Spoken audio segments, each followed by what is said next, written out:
మాట మాటకున్న బలం వాల్యూ ఈ రోజుల్లో చాలా ఎక్కువే. ఒక మాట మాట్లాడామంటే చాలా వాల్యూ ఉండాలి. నోరుకు ఏది పడితే అది మాట్లాడతాను వాల్యూలెస్ అంటే మాత్రం పూర్తిగా క్యారెక్టర్ని తీసి పక్కన పెడతారు సమాజంలో. ఈసారి ఈ మాట గురించి ఎందుకు చెప్పాల్సిన అవసరం మరి ఇంతగా వచ్చిందంటే, రాజకీయాల్లో మాట అంటే ఒక పవిత్రం, చాలా గొప్పది మాట. రాష్ట్ర రాజకీయాలు శాసించే స్థాయిలో నిలబడ్డ రాజకీయ నాయకులు కావచ్చు, పెద్ద ఎత్తున రాజకీయం రాణించగలుగుతున్న శక్తివంతమైన రాజకీయ నేతల నోటి నుంచి వచ్చే ప్రతి పదం కోట్లాది మంది ప్రజలకు ఉద్దేశించే అవుతుంది కనుక ఆ మాటకు చాలా వాల్యూ ఉంటుంది. ఆలోచించి కూడా వాళ్ళు మాట్లాడాల్సిన అవసరం కూడా ఉంటుంది. నిజంగా మాట మాట్లాడితే అయ్యేటట్టే ఉండాలి కానీ మోసం చేసేటట్టు ఉండకూడదు.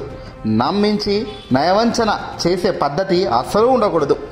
మాటిస్తే తలకాయ తెగిపడినా పర్వాలేదు కానీ మాట నిలబెట్టుకోవాలి అన్న నైజాం కలిగిన రాజకీయ నాయకుడికి మనగడ ఉంటుందేమో కానీ, మాట ఇచ్చి ఆ మాటను కనీస గౌరవం కూడా పట్టించుకొని పరిస్థితుల్లో నిలబడ్డ రాజకీయ నాయకుడికి మాత్రం ప్రజల్లో వ్యతిరేకత వస్తుంది తప్ప అభిమానం పెరగదు. ఉన్నా కూడా తగ్గిపోయే ఆస్కారమే ఉంటుంది.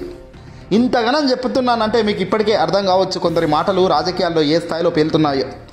ఆంధ్రప్రదేశ్లో రాష్ట్ర రాజకీయాల్లో పూర్తిగా 2024 ముఖ చిత్రమే మార్చేశారు కూటమి సర్కార్.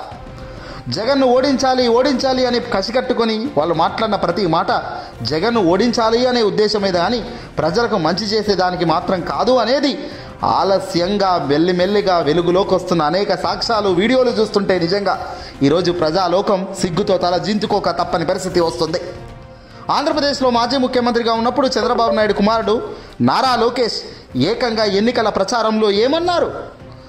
ఆంధ్రప్రదేశ్లో కూటమి సర్కార్ అధికారంలోకి రాగానే నెల జాబ్ క్యాలెండర్ ఇస్తాము, అది కూడా ఎప్పుడు జనవరి 1 సంవత్సరం అంటే 25 రాగానే మొదటి నెలనే ఏకంగా జాబ్ క్యాలెండర్లు ఇస్తామంటూ స్వయంగా తన నోటి నుంచి చేసిన వ్యాఖ్యలు ఒక్కసారి విందాం, ఆ తర్వాతే మాట్లాడుకుందాం.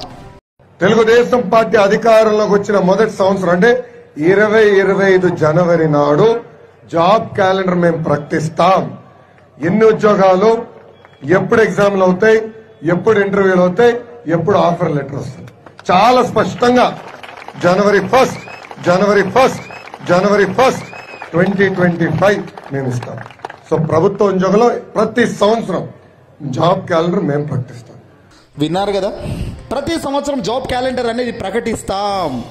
జనవరి 1వ తేదీన ఏకంగా జనవరి 1వ తేదీనే ఎన్ని జాబులు, ఎక్కడ పొజిషన్, ఏంటి, ఆఫర్ లెటర్, ఇదిగో A to Z ప్రకటించేసి అడుగులు ముందుకేస్తాం. మేము దమ్మున్న ప్రభుత్వం ఇదిగో ఇలా చేస్తుంది చూడండి అంటూ ఏకంగా చిన్నబాబు నారా లోకేష్ చెప్పుకొచ్చారు. అయ్యా లోకేష్, ఈరోజు ఏకంగా జనవరి 4వ తేదీ కూడా అయిపోయే పరిస్థితికి వచ్చింది. రేపొద్దున జనవరి 5 తారీఖు నువ్వు చెప్పిన డేటు పోయింది, నువ్వు చెప్పిన టైము పోయింది, నువ్వు చెప్పిన ఆ జాబ్ క్యాలెండర్ కూడా పోయే పరిస్థితికి వచ్చేసింది.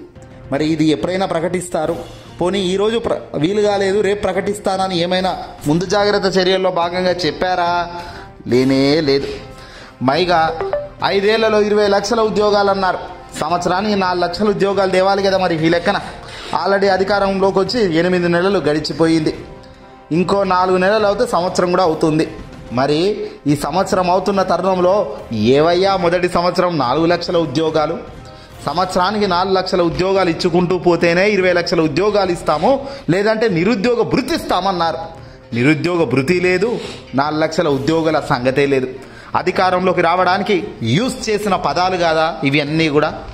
అధికారంలోకి రావాలి అన్న తపనతో, జగన్ గారిని ఓడించాలి అన్న కసి అహంకారంతో వదిలిన మాటలే తప్ప నిజంగా నిజాయితీతో కూడిన మాటలా ఇవి అంటూ ఈరోజు లోకంలో, సమాజంలో ఉన్న ప్రశ్నలు వస్తున్నాయి మనుషుల నుంచి.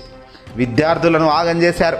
బడికి వెళ్ళే విద్యార్థులు ఎంతమంది ఉంటే అంతమందికి నెత్తికి 15,000 అన్నారు. గతంలో తల్లికి వందనం కింద జగన్ కేవలం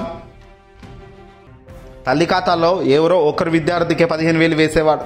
కానీ అలా కాదు, మేము వస్తే ఎంతమంది ఉంటే అంతమందికి పిల్లలకు బడికి పోతే అంతమంది పిల్లలకు 15,000 ఇస్తామన్నారు.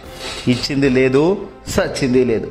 ఏదైనా ఉంటే మాటలు మాట్లాడండి అయ్యా అంటే ఇదిగో ఇంత కాన్ఫిడెన్స్గా అబద్ధాన్ని చెప్పగలిగే శక్తి సామర్థ్యం ఎవరికయ్యా ఉందంటే తెలుగుదేశం పార్టీ వాళ్ళకుంది, జనసేన పార్టీ వాళ్ళకుంది, బీజేపీ వాళ్ళకుంది.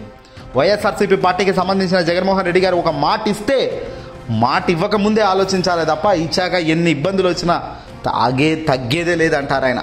అంతెందుకు, కరోనా లాంటి కష్టకాలం వచ్చింది, సాకులు చెప్పాడా, డబ్బులు లేవన్నాడా, ఇవి ఏవి మాట్లాడలేదు. తన ఇబ్బంది తాను పడ్డాడు, పేద ప్రజల ఇంటికి సంక్షేమాన్ని పంపాడు. ఇది కదా ముఖ్యమంత్రి స్థాయిలో ఒక వ్యక్తి నిలబడితే కూర్చుంటే ఇంత మంచిగా జరుగుతుంది అనే ఒక దమ్ము ధైర్యం ఇచ్చాడు. ఈరోజు ప్రజలు తిరిగి వెనకకు చూసుకుంటే జగన్ గారిని మళ్ళీ గెలిపించుకోకూడదు ఎందుకు అని ప్రశ్నించుకుంటే ఖచ్చితంగా వాళ్ళు చేసింది తప్పు అని ఇక్కడ తెలుస్తుంది. అధికారం ఎప్పుడు ఎన్నికలు పెట్టినా ఓటు గుద్దుతే జగన్కే గుద్దుతామనేటట్టుగా వాళ్ళ అభిప్రాయం మారిపోతూ ఉంది. ఇది క్రమక్రమంగా కూటమి చేస్తున్న అరాచకాలు పెరుగుతూనే ఉన్నాయి. ఈ అరాచకాలు తప్పులు రేపొద్దున జగన్కు ఓ సునామీగా మారి విజయ సంకేతాలలో నిలబెట్టడానికి ఆస్కారంగా నిలబడుతుందనడానికి ఎలాంటి సందేహం లేదు. ఈ వీడియోని అసలు లైక్ కొట్టి తక్కువ షేర్ చేయండి.